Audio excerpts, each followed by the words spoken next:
Assalomu alaykum akajon, yaxshimisiz? Sog'ligingiz yaxshimi? Rahmat, va alaykum Qaysi assalom. yo'nalish bo'yicha yo'lga chiqyapsiz aka? Toshkent Moskva yo'nalishi bo'yicha hozir yo'lga chiqyapmiz. Xudo xolasa. Nasib qilolasa. Mana Avtobuslarning sharoitlari haqida gapirib bering, qisqacha. mana joylashdik. Salqin, konditsionerlar ishlayapti. Udobniy. Xudo xolasa 2-3 kunda yetib borsa kerak. 2,5 sutkada xudo xolasa Novosibirsk avtovokzalga kirib boramiz. Bilet olishda muammolar bo'lmadimi? Qiynalmadingizmi? Yo'q, shunday keldim, bilet tayyor ekan. Berishdi. Mana avtobusga mindik. Qayerdan bildingiz bu avtobusda yurishini, Toshkent avtovokzalida yurishini? Kechadan oldin kuni Surxondaryodan kelganimda, surishtirganimda shu yerdan bo'lishligini aytdi. Shunga qarab bilet olib, endi ketyapman.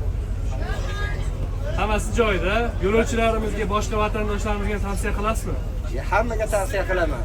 Shu ko'rib turgan barcha yurtdoshlarimizga mana shu Toshkent avtovokzalidan kelib bilet olib, yaxshi yetib borishlarini tilayman. UzAvtoTransservis avtobuslari faqat Toshkent avtovokzalidan yuradi-da. Yaqinlaringizga, qarindosh urug'ga, aka-uka, yor birodar hammaga yetkazib qo'yasiz aka. Keyin mana shu videoni ham qo'yamiz, kommentariyasiga o'zingizning izohlaringiz yetib borganingizdan keyin izohlaringizni qoldirib qo'yasiz. Rahmat. Sog' bo'linglar, salomat bo'linglar, yaxshi yetib olinglar. Oq yo'l hammaga.